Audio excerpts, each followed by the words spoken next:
Fala pessoal, começando aqui o capítulo 12 de Sonic The Hedgehog da IDW, espero que vocês gostem e vamos lá. E aqui o capítulo já começa um pouco depois do final do último capítulo, onde Sonic havia encontrado Metal Sonic já derrotado no chão. E aqui já é cortado diretamente para a base deles, na qual ele já estava amarrado a algumas correntes, com Tails perguntando se tinha certeza disso. O que o Sonic pergunta, isso era por conta que o Sonic está pedindo para o Tails ligar o Metal Sonic. E quando a raposa adverte ele que muito provavelmente o Metal iria atacar ele, o Sonic responde que sim, e já tinha ciência disso. E foi exatamente isso que aconteceu, pois no exato momento em que o Metal Sonic despertou, a primeira coisa que ele fez foi partir para cima do Sonic, não ligando muito para o que ele estava tentando falar. Só que antes de cair no chão, o Sonic acaba segurando ele, dizendo que esse comparece, mas que não são burros. Muito bem, Sonic, isso sim é que é usar a cabeça. E aqui o Ouriço até tenta mudar o Metal Sonic, dizendo que o Eggman já não existia mais e que o Império Eggman estava tudo acabado e que ele não precisava mais seguir os passos dele. E ciente dessa meio que rivalidade que eles tinham, o Sonic acaba dizendo que eles não precisavam ser amigos, mas que o Metal não era obrigado mais a seguir aquele caminho vilanesco do Eggman. E esse daqui seria um dos famosos What Ifs. O que teria acontecido se Metal Sonic tivesse aceitado a proposta de Sonic? Fica a dica aí. E o Metal responde dando um golpe na mão do Sonic, recusando a oferta dele, em seguida fugindo da sala. E quando o Tails pergunta se eles deveriam ir atrás dele, o Sonic diz que não, que já haviam feito a parte deles e deram o benefício da dúvida. E o Tails acaba reconfortando ele, dizendo que pelo menos não havia mais o Eggman para poder consertar ele. Então por um bom tempo ele não voltaria a ser uma ameaça. E em seguida, o capítulo corta para o laboratório do Dr. Stalin, que estava reclamando, dizendo que já havia passado por 3 sessões de memória. No entanto, ainda não havia voltado ao normal, mas que continuava mexendo nas máquinas, ou seja, ele ainda não havia perdido seu talento. Foi comprovado, já que logo em seguida, aquele motobug que estava consertando se levanta e molda uma planta no formato da cabeça do Sonic, o que só mostra que o Eggman original não havia desaparecido não, ele simplesmente estava no subconsciente dele só esperando para sair. Algo muito parecido ao que tem o Norman Osborn da Marvel. Caso vocês perguntem quem é esse cara, já que nunca apareceu nem nas séries, nem nos jogos, então ele é um personagem 100% original, criado pela própria DW, um dos mais bem feitos já criados, já que sim, a DW tem um talento muito bom em fazer personagens originais muito bons. A única coisa que eu vou falar no momento é que esse bicho é um ornitorrinco, e sim, esse bicho é um ornitorrinco e não pato, em caso de dúvida, que eu também achei que esse bicho era um pato. Mas em minha defesa, o bico era muito convincente. Só que logo em seguida, o danado vai até o Stalin reclamando com ele, dizendo que aquilo já estava demorando demais. O acordo era que, por ele ter libertado os dois da cadeia, eles recuperariam o Eggman, que em troca ele faria armas para os dois poderem se vingar do Sonic. O que o Desor responde dizendo que não, que eles precisassem, só por coincidência. O danado responde com um sorriso não muito confiante que é só por coincidência mesmo. O que o Stalin responde pedindo para ele se acalmarem, que ele só iria recuperar a personalidade do Eggman, eles iriam ter as armas deles e a vingança. E que talvez o que precisasse fosse um gatilho emocional para recuperar as emoções dele. O que sim, é muito eficiente para uma pessoa perder as memórias, principalmente o Eggman, que é um cara muito emocional, apesar de não parecer tanto. E no canto a gente pode ver os dois robôs, Orbot e Cubot, escondidos atrás de uma mesa. E aqui a teoria mais fácil de se ter, que assim como o Chaotix, o Stalin também foi atrás do Eggman tentando achar ele, mas como não achou, acabou encontrando o Robot e o Cubot e trouxe eles consigo.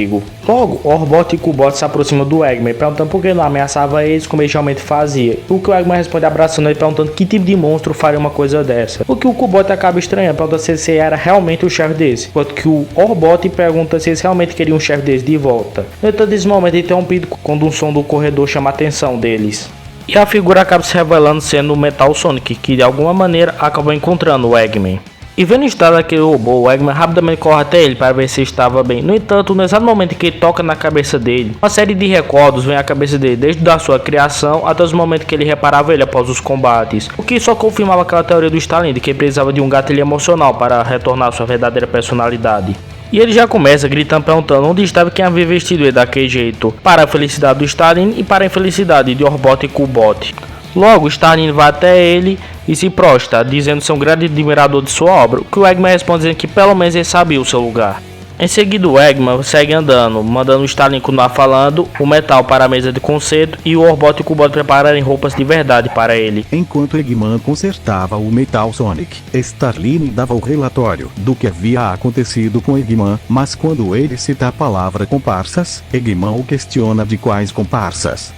Nesse momento, Desor e Danado se apresentam. O que faz o Eggman questionar se eles eram sempre assim. O que Stalin, envergonhado, responde que eram úteis como buchas de canhão contra Sonic. E ao ouvir a respeito do ódio que eles tinham do inimigo em comum, isso abre um sorriso do cabeça de ovo. Ele então pergunta se eles por acaso queriam aparatos apocalípticos para destruir o azulão. O que arranca a animação pura dos dois. Em seguida, Eggman se dirige até um trocador de roupas, enquanto advertia eles para não o decepcionarem.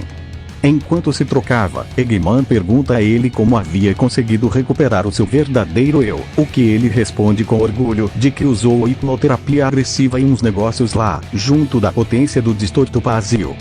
O que confunde o Eggman. Nisso, Starline explica que era uma joia singular que estudou toda a sua vida, na qual ela não era igual às esmeraldas do caos, pois seu poder era caótico e podia mudar conforme o usuário. Além disso, ela podia distorcer o espaço e abrir locais para outros locais, desde que tivesse energia. O que o Eggman não curte muito, por conta de seu passado mal resolvido com as esmeraldas do caos. Ciente dessa possível resposta, Starline lhe mostra uma maleta com as 7 esmeraldas com caos, sendo essas a sua matrícula de aprendiz, o que Eggman aceita com um sorriso diabólico no rosto. O quadro muda, mostrando Sonic se despedindo dos seus amigos.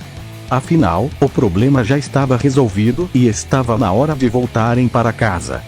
Voltando, Eggman entrega alguns projetos para os dois gambás e encarrega Starline de distrair o azulão, pois tinha um plano em mente. Quando ele fica sozinho com seus 2 assistentes geométricos, ele mostra sua nova arma, o Metal Vírus. Foi isso por enquanto.